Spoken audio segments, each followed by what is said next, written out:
অযোধ্যা বাংলাদেশ, অযোধ্যা বাংলাদেশ, অযোধ্যা বাংলাদেশ, বাংলাদেশ, অযোধ্যা বাংলাদেশ, বাংলাদেশ, অযোধ্যা বাংলাদেশ।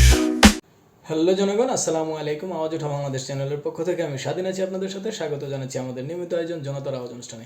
আজকে আমরা একটি বিষয় নিয়ে কথা বলবো। সেই বিষয়টি হলো দৈনিক ইত্তেফাকে একটি সংবাদ প্রকাশ করা হয়েছে। সেই সংবাদটি হলো বাংলাদেশের হেফাজতে ইসলাম বাংলাদেশের যুগ্ম মহাসচিব মাওলানা আজিজুল হক একটি বিবৃতি প্রদান করেছেন। সেই বিবৃতিতে তিনি বলেছেন, বাংলাদেশে পাকিস্তান পন্থা বলতে কিছু নেই। তিনি বিবৃতিতে আরও বলেন, ইন্ডিয়ান মিডিয়া হরহামেশা বাংলাদেশে ফেসিবাদ ও আধিপত্যবাদ বিরোধী ছাত্র জনতাকে পাকিস্তানপন্থী বলে ফ্রেমিং করে। এই মুহূর্তে ভিন্ন মতাবলম্বীদের পাকিস্তানপন্থী ট্যাগ দেয়া মানে ইন্ডিয়ান ন্যারেটিভ এদেশে পুনরুজ্জীবিত করার নামান্তর। আওয়ামী লীগ ফেসিবাদী শাসনামলে এ ধরনের ইন্ডিয়ান রেটরিক ঢালাও ব্যবহার করে প্রতিপক্ষকে দমন ও হত্যা করতে আমরা দেখেছি। আধিপত্যবাদ ও ফেসিবাদের যে কোনো ইন্ডিয়ান রেটরিকের চর্চা জুলাই ঐক্যে নতুন বিভেদ উস্কে দিয়ে ইন্ডিয়ার আধিপত্যবাদকে সুযোগ করে দিতে পারে। আমরা এ ব্যাপারে সংশ্লিষ্ট সকলকে সতর্ক ও দায়িত্বশীল হওয়ার আহ্বান করছি। তিনি আরও বলেন, ব্রিটিশ বিরোধী আন্দোলন থেকে শুরু করে এদেশের আলেম ওলামা ও মুসলমান সবসময় জুলুম ও আগ্রাসনের বিরুদ্ধে দাঁড়িয়েছে। হিন্দুত্ববাদী সাম্প্রদায়িকতার বিরুদ্ধে বঞ্চিত মুসলমানদের রাজনৈতিক স্বাধীনতা ও অধিকার রক্ষার্থে 47 ঘটেছিল। এরপর পাক সামরিক জান্তার জুলুম ও স্বৈরতন্ত্রের বিরুদ্ধে 71-এর জনযুদ্ধ সংগঠিত হয়, বাংলাদেশ স্বাধীন হয়। সেই ধারাবাহিকতায় 24-এর গণ অভ্যুত্থান এদেশে ফেসিবাদ ও ভারতীয় আধিপত্যবাদের পতন ঘটে। 47, 71 ও 24 প্রতিটি আমাদের সংগ্রামী ইতিহাস ও জাতীয় আত্মপরিচয় নির্মাণের অনিবার্য ভিত্তি। এর প্রতিটি নিয়েই ইন্ডিয়ান মুসলিম বিদ্বেষী ন্যারেটিভ হাজির রয়েছে, যা আমাদের মোকাবেলা করতে হবে। কোনোটিকে অস্বীকার নয়, বরং ঐক্যবদ্ধভাবে আমাদের ইতিহাস ও রাষ্ট্র পুনর্নির্মাণে প্রতিটিকে ধারণ করতে হবে। তিনি বলেন, ফেসিবাদী আমলে ইন্ডিয়ান রেটরিক ও ন্যারেটিভ ব্যবহার করে এদেশের শীর্ষ ইসলামপন্থীদের উপর বিচারিক হত্যাকাণ্ড চালানো হয়েছিল। এরপর পুনরাবৃত্তি আর কখনো হতে দেয়া যাবে না। এ দেশকে গড়ে তুলতে আমরা ফেসিবাদ বিরোধী সব পক্ষে 47, 71, 24 প্রশ্নে একত্ববাদ থাকার আহ্বান জানাই।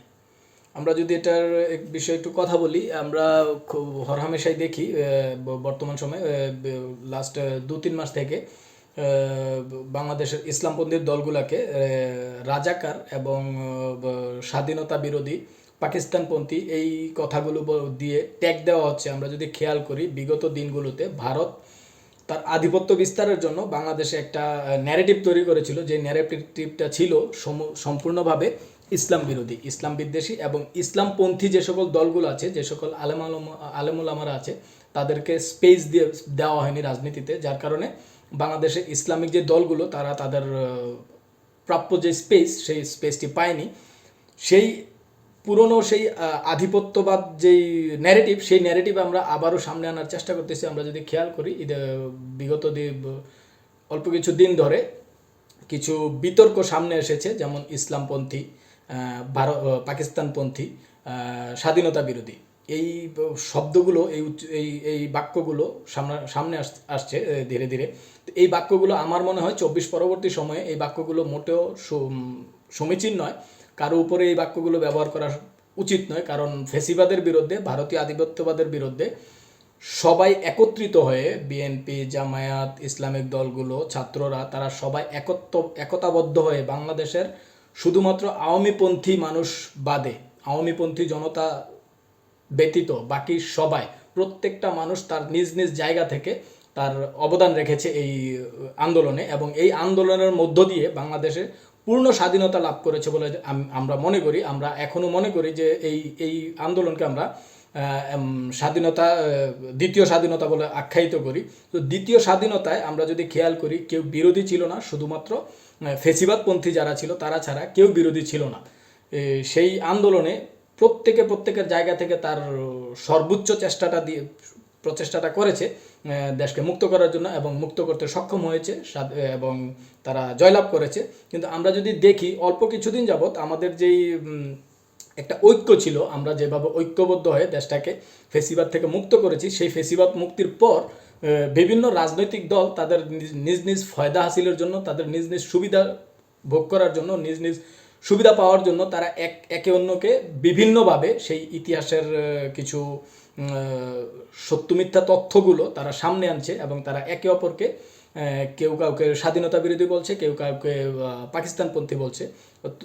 এখানে উনি এটাই বলতে চেয়েছেন, পাকিস্তানপন্থী বলতে বর্তমান বাংলাদেশে কোনো মানুষ নেই যারা পাকিস্তানপন্থী, বা বর্তমান সময়ে যারা আছে বাংলাদেশে আমার মনে হয় না, আমার যেটা ব্যক্তিগত অভিমত, আমার মনে হয় না কেউ পাকিস্তানের সাথে এলাই হওয়ার মতো কেউ আছে। তবে হ্যাঁ, বন্ধুত্বমূলক সম্পর্ক অবশ্যই আমরা চাইবো। আমরা অবশ্যই বাহিরের যে সকল দেশগুলো আছে, চায়না, পাকিস্তান, আফগানিস্তান, সবার সাথে আমরা বন্ধুত্বসুলভ সম্পর্ক অবশ্যই আমরা আশা করব। কেননা আমরা যদি খেয়াল করি আমাদের যে মানচিত্রটা, আমাদের যে বর্ডার, আমাদের যেই দেশের বর্ডার, সেই বর্ডারটা 3 দিক থেকে ভারত ঘিরে আছে। আর ভারতের মতো একটা হিন্দুত্ববাদী দেশ যখন আমাদেরকে 3 দিক থেকে ঘিরে থাকে, তারা সর্বদা চেষ্টা করে, তারা সর্বদা 24/7 তাদের একটাই প্রচেষ্টা, তারা কোনোভাবে বাংলাদেশের উপর তাদের আধিপত্য বিস্তার করবে, বাংলাদেশকে তারা তাদের কন্ট্রোলে রাখবে।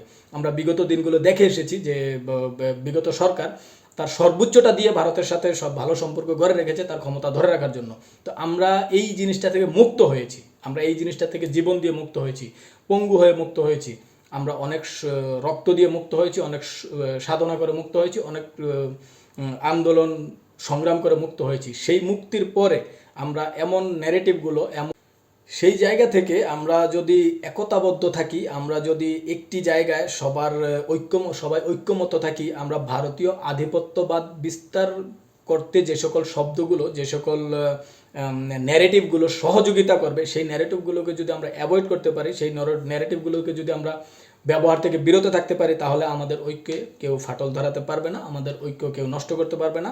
আমরা আশা করব ভবিষ্যৎ বাংলাদেশ, কালকের বাংলাদেশ, ভবিষ্যৎ বাংলাদেশ কোনোভাবেই কারো আধিপত্যবাদ বিস্তারে সহযোগিতা করবে না, কারো আধিপত্যে চলবে না। বাংলাদেশ চলবে তার নিজস্ব স্বাধীনতায়, বাংলাদেশ চলবে তার নিজস্ব আইনে, বাংলাদেশ চলবে তার জনগণের চাওয়া এবং পাওয়ার উপর ভিত্তি করে। ধন্যবাদ সবাইকে। আসসালামু আলাইকুম।